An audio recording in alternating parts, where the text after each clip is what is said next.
à tous, je suis ravie de vous retrouver pour une nouvelle émission BVE, Booster votre énergie. Le B, c'est bouger le corps, le V, c'est vibrer avec le cœur et le E, c'est écouter son intuition. Et aujourd'hui, vous voyez, en ce début du mois de février, eh bien, je suis ravie d'accueillir Alexandra Gabriel. Bonjour Alexandra. Bonjour Nathalie, bonjour à tous, je suis ravie d'être avec toi aujourd'hui et merci pour ton invitation. Alors, pour te présenter, pour les personnes qui ne te connaissent pas, eh bien, tu es numérologue, médium et tu es aussi auteur de plusieurs livres best-sellers. Et aujourd'hui, eh bien, on va parler de numérologie en ce mois de février. Et tu as sorti ce super livre, là, Mon journal de numérologie. Demande à tes nombres, ils te diront qui tu es, aux éditions Exergue. Alors, qu'est-ce qui t'a donné envie d'écrire ce journal? Parce que tu as écrit déjà d'autres livres sur la numérologie. Mais pourquoi celui-là? Alors celui-là, il est parti de l'envie en fait de concrétiser, de matérialiser en fait, de proposer à tout le monde un ouvrage qui se mettait en reliance avec ma conviction profonde que les nombres en fait sont des compagnons de vie incroyables et que ce sont quelque part des compagnons à qui on peut tout confier, sur qui on peut s'appuyer, sur qui on peut compter pour répondre à bon nombre de nos questions. Effectivement, j'avais sorti l'année dernière un premier ouvrage de numérologie pratique pour monter son thème. Et je me suis dit qu'un journal comme ça, pour mettre en application, en pratique, ce qu'on avait compris du premier manuel, il n'y avait rien de tel. Donc j'ai vraiment voulu le faire comme un compagnon de bord que tu accueilles chez toi à une date précise. D'ailleurs, il y a un petit encart pour mettre la date précise de son acquisition. Tout à fait. Et à partir du moment où ça y est, il est entre nos mains, il a forcément des choses à nous apprendre, à nous offrir, à nous révéler. Et ce qui est bien, voilà, donc on commence par faire des petits calculs, hein. Donc voilà, pour Exactement. les personnes qui n'aiment pas trop les calculs, c'est simple, hein. Vous êtes guidés, tout est bien dit. Et puis à travers des questions hein, qui sont guidées mois par mois, et je veux dire même semaine par semaine, eh bien tu vas nous donner des plans de réflexion, que ce soit au niveau personnel ou professionnel. Et juste pour les personnes, tu vois, qui ont jamais entendu parler de numérologie, ce serait quoi? Tu vois, tu nous l'as déjà dit, mais comment tu pourrais en fait dire aux gens, bah voilà, ce que c'est. Tu nous as dit, ce journal, c'est vraiment un guide, un compagnon, mais encore plus en général, comme tout à l'heure, avant de commencer l'interview, je te disais que pour ma part, moi, la numérologie, ça me permet d'avoir une direction. Parfois, quand tout s'éparpille, en fait, ça donne un cap. Voilà. Et toi, qu'est-ce que tu pourrais nous dire par rapport à comment ça, toi, ça, et c'est venu à toi aussi la numérologie? Alors déjà, il faut savoir que c'est une pseudoscience. Alors je mets toujours un peu un modulateur sur cette appellation parce que tout le monde n'est pas d'accord, mais pour moi, c'est quand même la science des nombres. Et c'est un outil qui est vieux comme le monde, il est même antérieur à l'écriture et il a été mis en lumière par Pythagore. Malheureusement, la problématique qu'on a aujourd'hui, c'est qu'il ne reste aucun écrit de Pythagore, mais il a nombreux de ses disciples qui se sont permis de restituer tout ce qu'il avait enseigné de façon assez fidèle, vraisemblablement. Et il s'était rendu compte, en fait, lui partait du principe que l'univers entier était régi par le nombre, que tout pouvait s'expliquer et tout pouvait se coordonner grâce à l'énergie du nombre. Donc il se rendait compte que par période, sur différents cycles, il y avait le même type d'événements qui se reproduisaient, que ses disciples qui avaient les mêmes consonances dans leur prénom avaient les mêmes traits de caractère. Et il allait plus loin et il s'est rendu compte finalement que c'était un outil de calcul, d'élaboration et de connaissance de soi, de l'univers et des événements imparable. Donc moi, j'y suis venue à la numérologie, je m'en souviens très bien. C'était un 26 mars 2011. J'y suis venue parce que j'avais justement ce même syndrome de schéma répétitif, ce qu'avait constaté Pythagore, qu'il y avait des choses qui se reproduisaient par cycle et avec certaines personnes, quand j'ai perdu ma mère. J'avais toujours des décès au moment de mon anniversaire, des décès très très importants, qui m'ont toujours affectée au moment de mon anniversaire. Et quand est venu le tour de ma mère, ça a été beaucoup trop dur et j'ai eu besoin de comprendre. Donc en fait, je suis même pas allée vers la numérologie au départ. Je suis allée à une conférence qui parlait des signes dans l'au-delà parce que j'avais eu des rêves prémonitoires très importants. Juste après son décès, elle, en fait, elle avait rien laissé. Ça a été, on s'y attendait, mais ça a été quand même soudain. Et je me suis dit, mais attends, il y a quelque chose qui se passe. Et j'ai commencé à taper sur Google des choses. Et puis j'ai une amie qui m'a dit, attends, il y a une conférence qui va se faire à Paris sur les signes dans l'au-delà, tu devrais venir. J'y suis allée. Et en deuxième partie de conférence, il y avait une charmante dame qui présentait la numérologie. Et quand elle a commencé, Nathalie, je te jure, à exposer les nombres, je me suis dit à tous les coups, je suis ça. Puis après, je me suis dit, ah non, je suis ça aussi. Et en fait, il s'est révélé que c'était les deux principaux nombres de mon thème en numérologie. Et en fait, ça m'a parlé de manière instinctive, intuitive. Et donc, j'ai demandé à ce qu'elle fasse mon thème. Elle m'a reçu en rendez-vous, elle m'a fait mon thème. Et je me suis dit, mais c'est juste génial, c'est majestueux. Parce que finalement, je pourrais presque te parler qu'il y a un mode d'emploi universel pour nos vies humaines, mais on a tous une notice personnelle. Et le thème en numérologie vient révéler cette notice personnelle. Et quand elle me l'a fait, c'est comme si j'étais encore avide de connaissances. Elle m'a dit, ben, t'as qu'à venir en stage avec moi. Je vais te former. Et je suis allée en stage avec elle. Et ça a été une révélation. Ça a été une révélation. Et je ne me suis pas laissée décontenancer parce que le dernier jour du stage, j'ai perdu mon cours dans le train. Je me suis levée au métro et je me suis levée d'un coup et j'ai laissé mon sac où il y avait mes cours. Et je me suis dit, bon, ben voilà, c'est un signe, c'est pas pour moi. Et là, on m'a fait, non, non, tu réécris ton cours. Il est frais dans ta tête, tu prends un cahier, tu réécris tout de A à Z. Et en fait, j'ai doublé le cahier. Waouh. Donc, tu vois, et après, au début, ça a été vraiment un jeu. Tu sais, je le voyais un peu comme un jeu. Mm. Je disais aux gens autour de moi, bah regarde, j'ai découvert un truc qui est trop génial, ça s'appelle la numérologie. Et je faisais des thèmes un peu, tu sais, comme ça, pour m'amuser ci et là. Et puis le retour des gens, la demande, l'impact que ça avait, ça a commencé à prendre de plus en plus de place dans ma vie. J'ai commencé à être de plus en plus sollicitée. Et je me suis rendu compte qu'à chaque fois que j'avais des galères, des problématiques, en fait, c'était ma seule compagne, c'était la seule vers laquelle je pouvais me ressourcer, cette numérologie. Et en fait, aujourd'hui, j'en ai fait mon métier tout naturellement. Waouh, c'est une belle histoire, hein. Merci, merci pour ton partage. Ben, avec plaisir. Et juste pour voilà, les gens qui nous regardent, on va dire qu'on est en 2024. Qu'est-ce que tu aurais envie de leur dire sur cette année universelle 8? Alors, l'année 2024, c'est un peu une année qui fait polémique parce que c'est une année justement sur le 8. Et à mes yeux, alors je ne dis pas que c'est le nombre le meilleur de la cabale numérologique, mais pour moi, le 8, c'est le nombre le plus puissant de la cabale numérologique. C'est-à-dire que, bah, regarde, je vais te faire le petit schéma que j'ai l'habitude de faire. Je prends mon élastique. Regarde, le 8, il est formé, si tu regardes bien, de deux boucles, d'accord? Ouais. Il est formé de deux boucles. Et en fait, ces deux boucles, elles ressemblent à des zéros. Vous trouvez Mhm. pas? Tout à fait. Sauf qu'en numérologie, le zéro, c'est pas du tout le néant. C'est la source du tout, c'est la matrice. En fait, c'est l'univers. En fait, c'est la galaxie, c'est le cosmos entier. Et c'est même, j'ai envie de te dire, tout ce qu'on n'a pas encore découvert. Mhm. En fait, ça comprend l'absolu, le grand tout. Et dans ce zéro du bas, tu as toutes les énergies en lien avec le matériel, le pouvoir, l'argent. Mais dans le zéro du haut, qui est complètement connecté à la sphère céleste, tu as tout ce qui est spirituel, tout ce qui est aspiration profonde. Souvent, le gros problème du 8, c'est qu'il y a aussi ce petit croisillon là qu'on voit, et qui vient contrarier la circulation et l'alternance constante de ces deux polarités. Une fois que ce 8, il est en équilibre, qu'il a 50-50 sur les deux boucles, alors s'il est trop en bas, on va lui dire oui, oui, t'es têtu, t'es borné, tu penses qu'à l'argent, qu'au matériel, tu exploites mal ton pouvoir. Et s'il est trop là-haut, on va lui dire ah, t'es complètement perché. Mais quand il s'ouvre, il va vers l'infini, comme on le sait, Mhm. et c'est surtout qu'il se déploie et redevient le zéro à lui tout seul.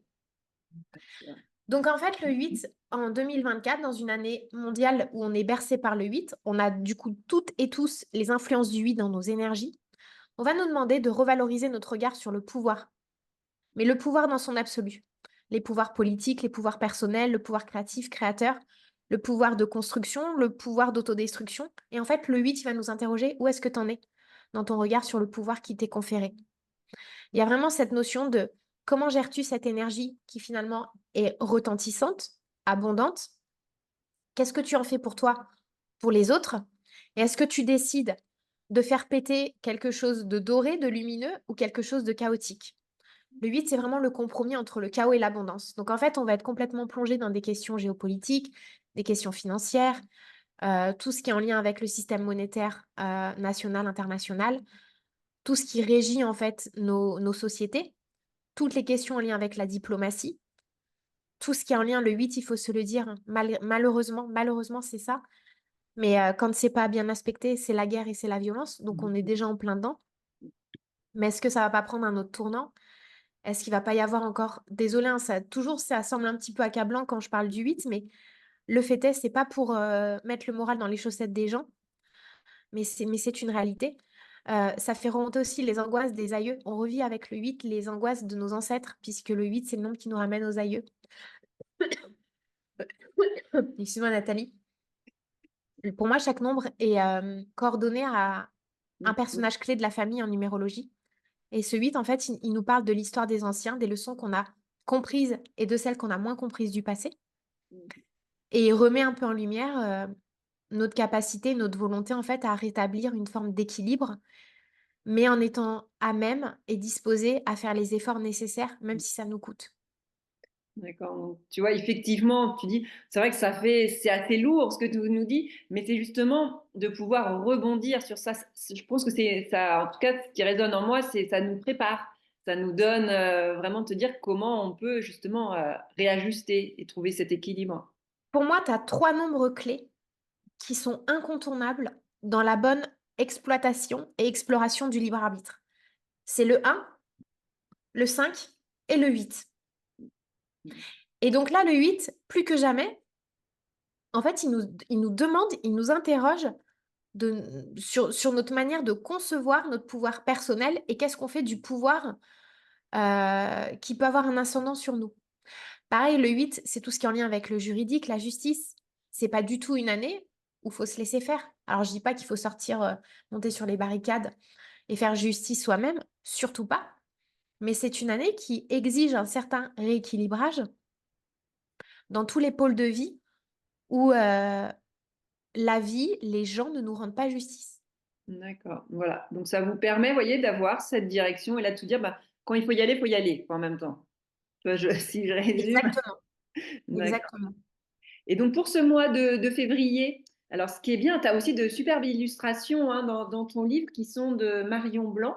Ouais, mon acolyte Marion, j'adore travailler avec elle. C'est une super illustratrice. J'ai fait mon tout premier oracle avec elle. Euh, Je vous montre pour février, par exemple. voilà. Alors, justement, petite précision, les gens ils me disent pourquoi vous avez mis monsieur et pas madame? Parce que c'est le mois de février, donc c'est monsieur 2. D'accord. Donc là, le mois de février, quelque part, il a une synergie hybride, on va dire, parce qu'on est dans une année universelle 8. Le mois de février, c'est le 2. Donc si j'additionne 2 plus 8, j'arrive sur 10. Donc c'est un mois qui, de toute façon, le mois de février, en règle générale, il accompagne notre vie affective, nos amours, nos élans et ce qui fait vibrer notre cœur. Mais là, finalement, il va nous demander en 2024 de remettre de l'équilibre, de la justesse et de la cohérence dans nos relations, dans la manière dont on traite les autres, mais dont on se fait traiter aussi. C'est vraiment un rééquilibrage optimal et important sur notre façon et notre conception de concevoir le lien à l'autre, les liens plutôt intimes, personnels, les liens de proximité, puisque le 2, c'est tout ce qui est union et communion. Et il nous demande de réfléchir en fait sur ce respect qu'on a de nous dans une relation. Il y a forcément aussi la question de l'équilibre avec le 8 qui intervient, mais il y a aussi cette question du donner, recevoir de façon équitable, mais aussi dans les domaines qui sont les nôtres. Par exemple, si moi je te donne de l'attention, de l'amour à travers, je sais pas, le travail, bah, toi, est-ce que tu peux pas m'en donner dans le quotidien?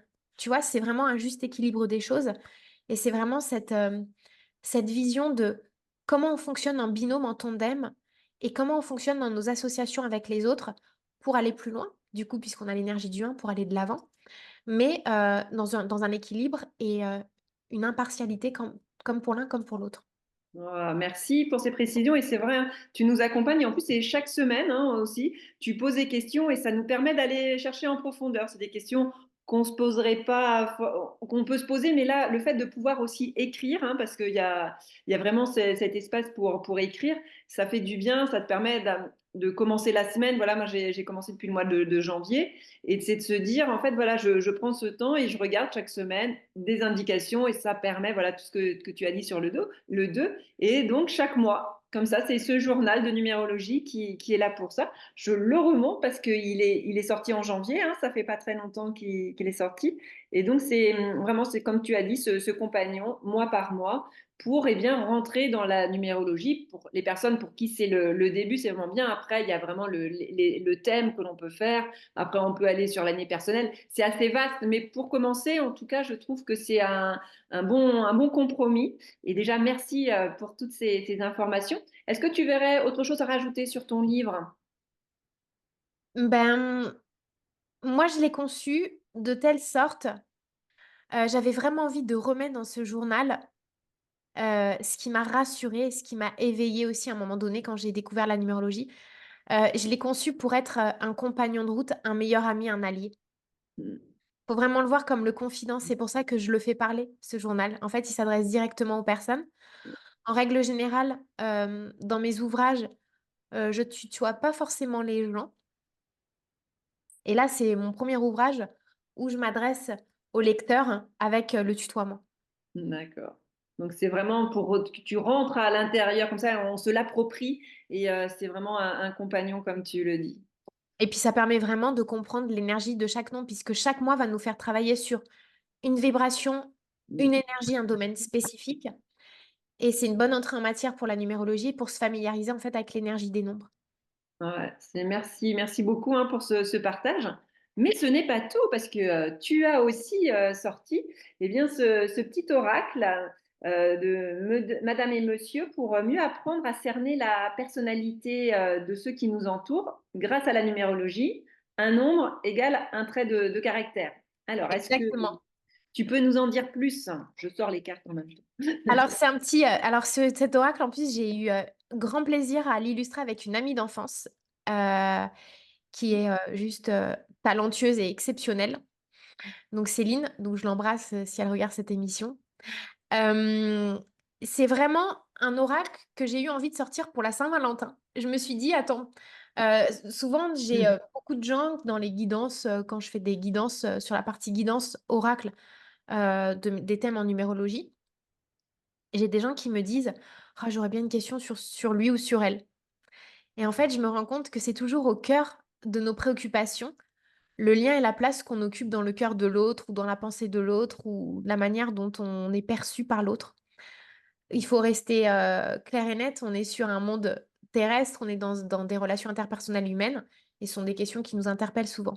Et je me suis dit, mais si je crée un oracle, un outil comme ça va vraiment permettre aux gens de cerner à qui ils ont affaire, en fait. Qu'est-ce qui se passe avec cette personne à ce moment-là, à ce moment précis de leur vie.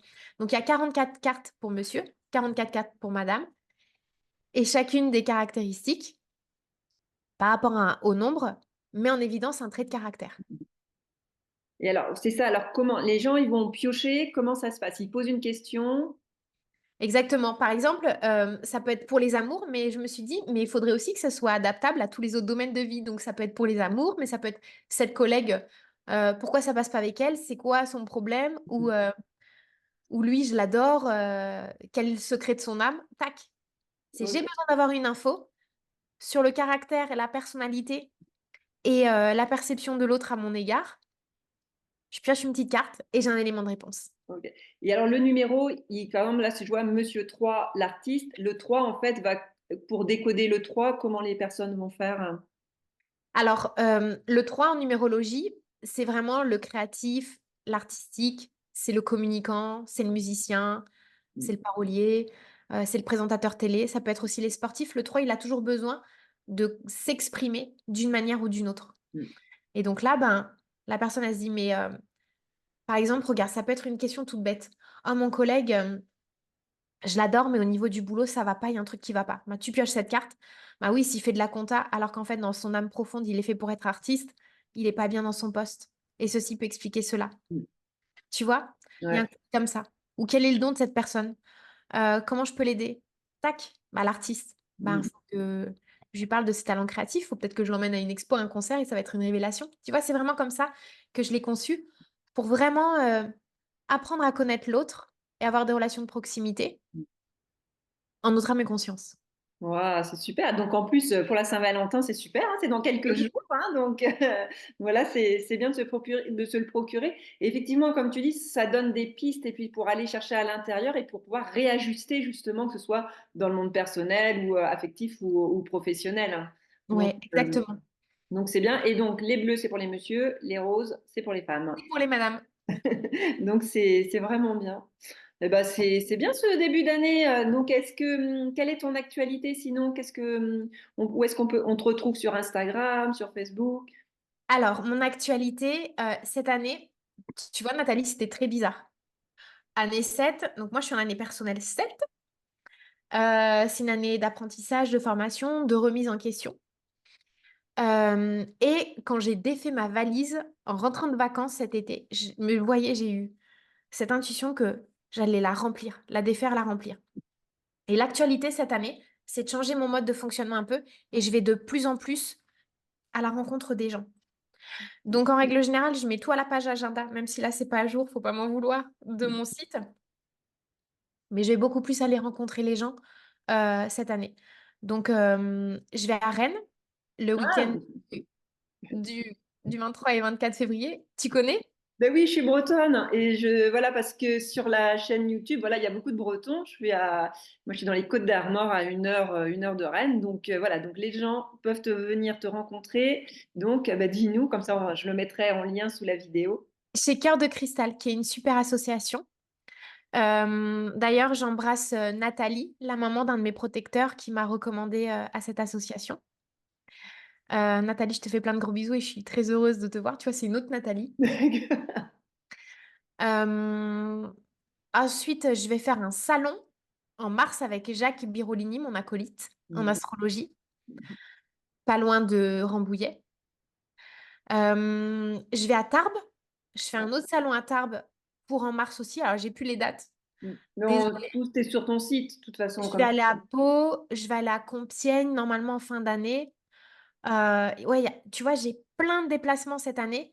Là, j'étais en déplacement le week-end dernier à la librairie de l'Inconnu pour faire une dédicace et rencontrer les gens.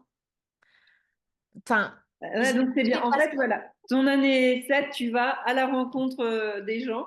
Et ce qui est rigolo, parce que moi j'ai calculé aussi mon année, je suis en année personnelle 5. Et en fait, je sens aussi, moi, le fait de bouger. Eh Et ben oui, parce que le 5 c'est le mouvement. Et je pense que ton année personnelle 5 c'est aussi une année de croissance et une année de valorisation et de revalorisation de ce que tu fais. Et c'est aussi l'année de la diversité. ouais, D'aller vers des domaines où peut-être au début, tu n'aurais pas parié, ou des modes de fonctionnement sur lesquels tu n'aurais pas parié. Et là, ça peut éclore, tu vois? Mm, merci. Et c'est vrai que c'est ce que je ressens à l'intérieur. Et tu vois, regarde, la numérologie permet juste de dire, bah, j'y vais. Même si je sais pas ce qui m'attend, même si c'est une zone inconfort, mais en tout cas, j'ai envie d'y aller. Donc là, je suis en Bretagne, mais je vous ai mis un fond de la neige. J'étais dans le Massif central il y a quelques jours. Voilà, c'est pour vous donner le fait que je bouge jamais non plus en début d'année d'habitude. Et là, j'ai eu l'opportunité d'aller dans le Massif central et d'aller voir la neige. Et donc, c'était vraiment quelque chose qui me tenait à cœur. Et je me dis, bah, la vibration du 5 me pousse à y aller. En fait, vous voyez, c'est vraiment, ça permet juste de centrer et de se dire, eh bien, c'est mon chemin pour cette année et je prends les opportunités. Ouais, de toute façon, le 5 c'est le mouvement, c'est la bougeotte, c'est le voyage, c'est les déplacements. Et c'est l'envie, en fait, de s'ouvrir à de nouveaux horizons. Ouais. C'est la soif de découverte. Merci beaucoup, Alexandra. Et voyez, c'est ça. Donc, calculez votre année personnelle. C'est vrai que ça fait du bien, ça donne une direction, le jour, le mois et l'année en cours. Et comme ça, ben, vous allez avoir des petits tips justement pour cette année, soit encore, bah, soyez encore plus acteur et actrice de votre année. Exactement. Et si tu avais un dernier message à transmettre aux personnes qui nous regardent ou qui viendront te voir bientôt à Rennes et ailleurs en France, qu'est-ce que tu aurais envie de leur dire sur cette belle thématique? Ce que j'aurais envie de vous dire, c'est que on a tous et toutes des potentiels incroyables, inestimables. Quels que soient les aléas de la vie, les interrogations, rien n'est jamais perdu. Parce que la vie, en fait, elle nous rattrape toujours au bon. Ça, je m'en suis rendu compte. Malgré le chaos, les épreuves qu'on peut vivre, il y a toujours une lumière. Et justement, à la lumière des nombres, on peut largement éclaircir notre horizon, notre ciel. Faut avoir le courage, des fois, de se remettre en marche, mais cette force, on l'a toutes et tous. Si on a décidé de venir faire un parcours sur terre, c'est qu'on a quelque chose à donner et à offrir au reste du monde et c'est simplement, de pas se décourager. Et finalement, quand on comprend et qu'on apprend à se connaître ou à se reconnaître, on s'ouvre des portes incroyables, quoi. Merci beaucoup Alexandra pour ce dernier message et puis pour vraiment cet échange qui est riche en ce début d'année. Comme ça, là maintenant, vous avez les clés, vous pouvez avancer. Le journal est là pour vous accompagner tout au long de cette année 2024. Merci beaucoup. Je vous souhaite une excellente journée, un bon mois de février et on se retrouve bien le mois prochain pour une prochaine émission BVE. Boostez votre énergie. À très bientôt et merci À Alexandra. à très bientôt. Merci Nathalie. Au revoir à tous.